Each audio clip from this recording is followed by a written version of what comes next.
Now, dear God, we pray that you would kindle in us the fire of your love, that the words of my mouth and the meditations of our hearts would be acceptable in your sight, O God, our strength and our Redeemer.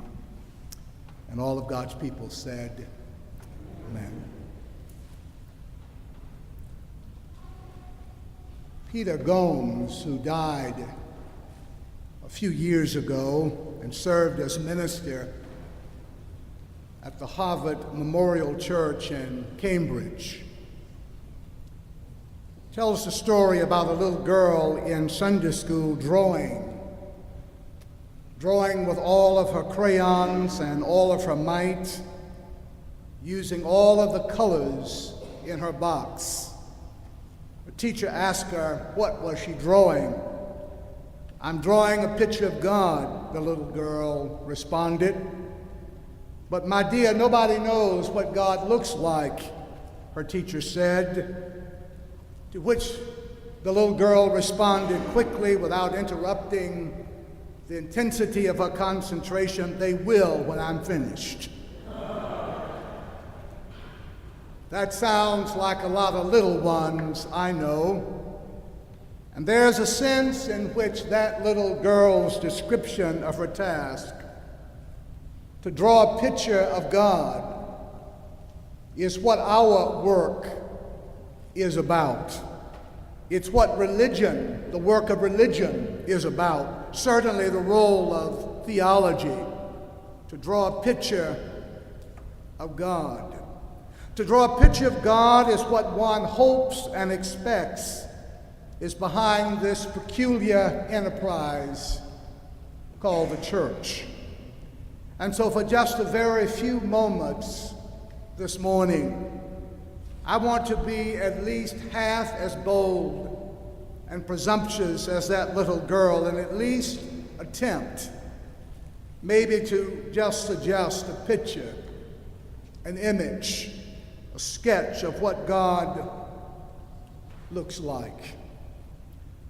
Louis B. Smedes, in a wonderful little book, How Can Everything Be All Right When Everything Is All Wrong, says, too many people I care about hurt too much to let believing in God come easy. People close to me get cancer and die too soon. Many people do not take away, my prayers do not take away their pain or hold back the tolling of the bells. My friends' marriages turn into battlefields, and their children go through 100 kind of many struggles. God does not do very many miracles for my crowd, and the pains of people in my little orbit are just starters. Those starving children I pray for across the sea keep on dying, and the oppressed people I pray for keep getting their heads banged and their freedoms choked. I'm not whimpering. I'm only admitting that when I believe that God really cares, I feel a lot of hurt that tells me that God does not seem to care enough. I can think of many arguments for God in my head and in my sleep. It's the feeling part that comes hard. The part that lets you know in the very deep places of your soul that it is all right, even when your head tells you everything is all wrong. And I must confess this morning that that is sometimes a part of my struggle. Even as I read this morning and heard E.B. read that daunting promise in this 5th chapter of the letter to the Romans, this daunting promise of Paul haunts me. Suffering produces endurance, and endurance produces character, and character produces hope, and that hope does not disappoint us. But how can that be? How is that possible? We're always getting disappointed. A few years ago, I made a trip down to Washington, D.C., to the Washington Hospital Center to visit a dear friend dying of cancer, 45 years old. 45 years old with a wife and 4 small children. 3 days after I saw him, he was gone. And I will never forget one of the last things he said to me as he lifted his head a bit from the hospital bed and smiled. He said, "It's all right." And I responded with, "Yes, it is all right." But I must confess that deep in my heart, I wondered, how could it be all right when everything appeared all wrong? It was all wrong for this young man's wife. It was all wrong for his children. It was all wrong for his friends. It was all wrong for his parents. And I still must confess that I find myself at times struggling and raising the question that Lewis Smedes raises in that little book. How can it be all right when everything is all wrong? We say it all the time. It's all right. A boy strikes out in a little league game and the coach says, "Oh, son, don't worry about it. It's all right." A baby cries in the night. "It's all right," says the mother. A guest spills coffee on a clean tablecloth and the hostess says, "It's all right." But deeper than that, not just a crying baby or spilled milk or missed ball, but life at its depths. When you're staring death in the face, how can it be all right? Is it just a cliche to say it's all right? Is it profound self-deception or uncommon truth? How can it be all right when everything appears all wrong? Paul's promise haunts me. I struggled with it. How will the suffering of that young wife and family I saw in Washington produce endurance and character and a hope that will not disappoint? How will the suffering of Israeli mothers and Palestinian mothers mourning the deaths of their sons produce character? How will the suffering of American parents mourning the deaths, the senseless deaths of their children shot down on school campuses produce hope? And the suffering of those parents and those children at our borders in the immigration crisis we're caught up in this country because of our political paralysis. Where is the hope in that? Hemingway quipped that the world breaks everyone and that some grow strong in the broken places. Some do and some don't. How is it that suffering can produce character? And character, hope. As we look further at this reading from Paul in Romans, I think there is an answer. The Apostle Paul had a saying. It's a little commonplace pleasantry, a cliche, a trivial custom, a simple platitude. For most people, it didn't mean much of anything, just something you said, in polite conversation. If you'd been living in Paul's day, you would have heard it everywhere Greek was spoken. A man lifts a glass of wine to a stranger he meets in the bar, and he might say, "Here's grace to you." Or you might sign off on a letter to a person you despise, and you might just say, "Grace be with you." It was just a stale, flip, little silly lie people used to awe the machinery of trivial conversation. It was just a commonplace saying, nothing more. It was like saying, "Good luck to you," or "Be cool," or "It's all right." Doesn't mean much of anything, just something you say. But Paul took this little simple, commonplace saying, rescued it, gave it a whole new meaning. Nearly every letter he wrote, he opened it with, "Grace be with you." And he closed it with, "Grace be with you." And here in this 5th chapter of Romans, Paul puts the theological spotlight on this word grace, dips it in a whole new reality. And grace becomes the signal of God's assurance that life can be all right even when everything is all wrong. Grace becomes a kind of shorthand for everything God is and for everything God does in our lives. And so when you want to talk about God and about who God is and about what God has done for us and about what God is doing and will do, all you have to do is say grace. Grace makes it all right, even when everything is all wrong.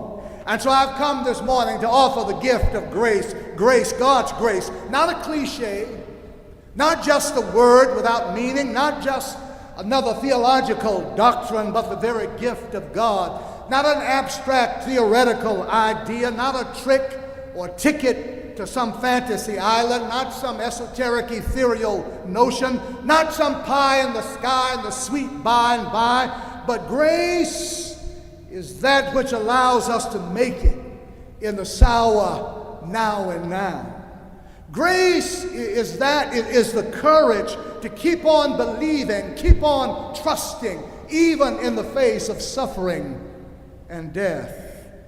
Grace is that which allows us to look at earthly reality with all of its problems and pain and perplexities, with all of its hurt and heartbreaks, with all of its sad and tragic edges and cruel cuts, and still be at the center of our being say, it's all right. Maybe that's why they call it amazing grace. Listen, my friends, it is in community. It is in community, a community like this, that we experience the gift of amazing grace. Grace is not a gift that's handed down out of the clouds in a little neatly wrapped package with bows and ribbons on it. It comes out of community. It comes up out of relationships. It comes up out of the messiness of being in relationship with other people. As John Lennon reminded us, I get by with a little help from my friends. God has given us each other for the journey.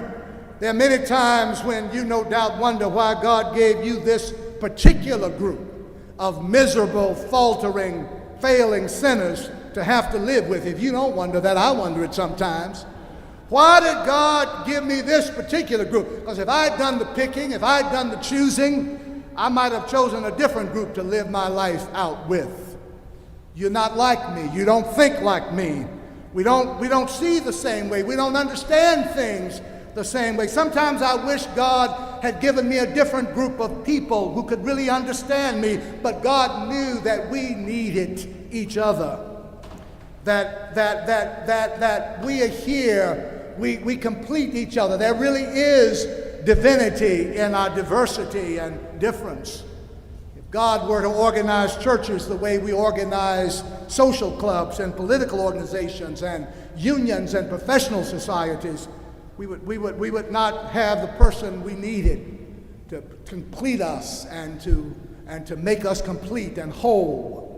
And I know from experience that hope rises strongest in those who do not suffer in isolation. We are created for life together. Joys are sweeter when we revel in them together. Pain shared will more likely make our broken places stronger. So I told the young family who had lost their husband and father that they would need each other like they never needed each other before, to lean on each other. Leslie Weatherhead told about a difficult pastoral call he once made to a grieving family. In one corner, an old white-haired woman sitting in a low chair, her face half hidden by her hand. Her other hand was on the shoulder of a younger woman, little more than a girl, sitting at her feet. There's a fire in the fireplace. The younger woman had only been married 3 months, and then death came calling. Her husband developed pneumonia, and it was fatal. He died. It was the day after the funeral. Suddenly, the younger woman turns almost ferociously to Leslie Weatherhead, the preacher, and says, "Where is God? Where is God in all of this?" she demanded. "I prayed, but where is God? God is nowhere to be found. You preach about the everlasting arms, but where is God?" Weatherhead drew his fingertips gently down the older woman's arms and said, "They are here. They are round you even now. These are the everlasting arms of God."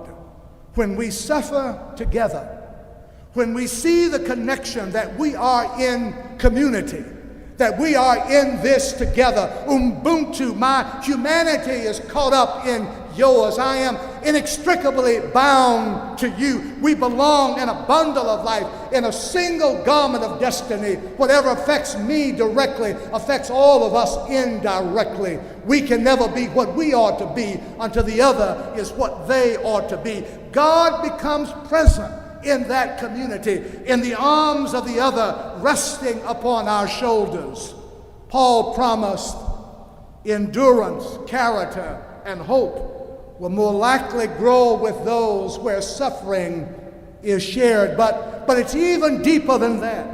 Our Christian faith is even more radical, even more scandalous than that. Trust in God. Trust in God's self, that God also suffers with us. It's not only the community of us here, but that God suffers with us.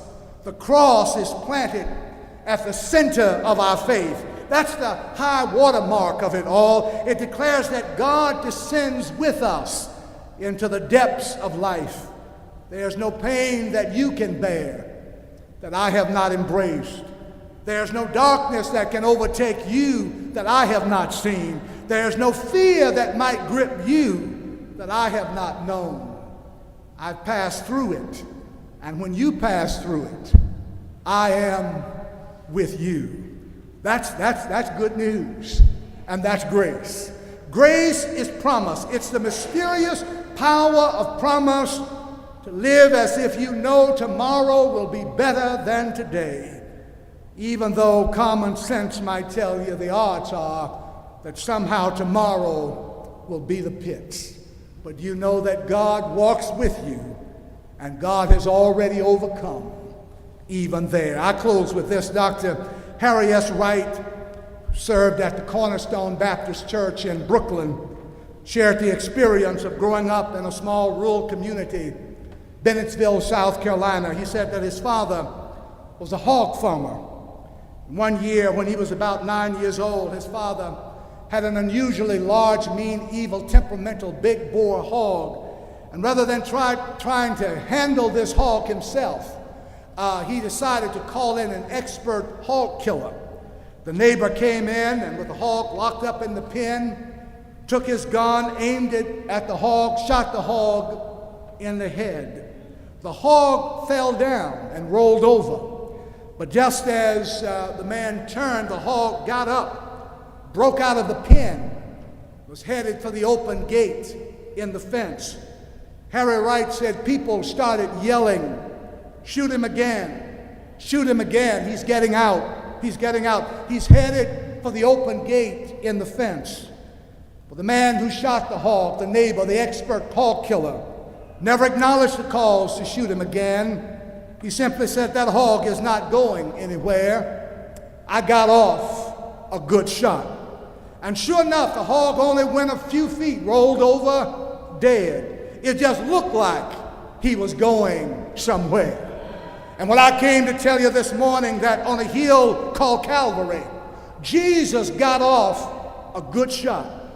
And it just looked sometimes like Satan and evil and darkness and racism and injustice and war and death and destruction are headed for the open gate in the fence.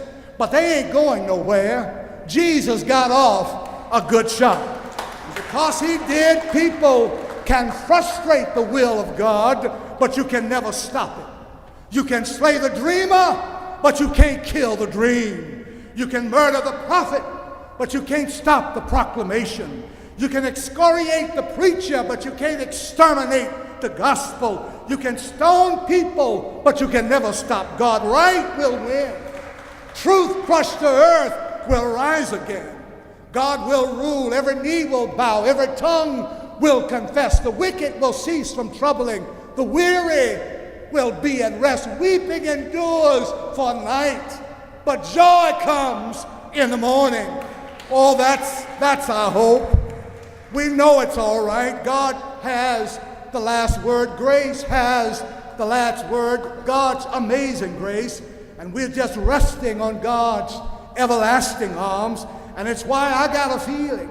I say I got a feeling everything's going to be all right. All right. All right.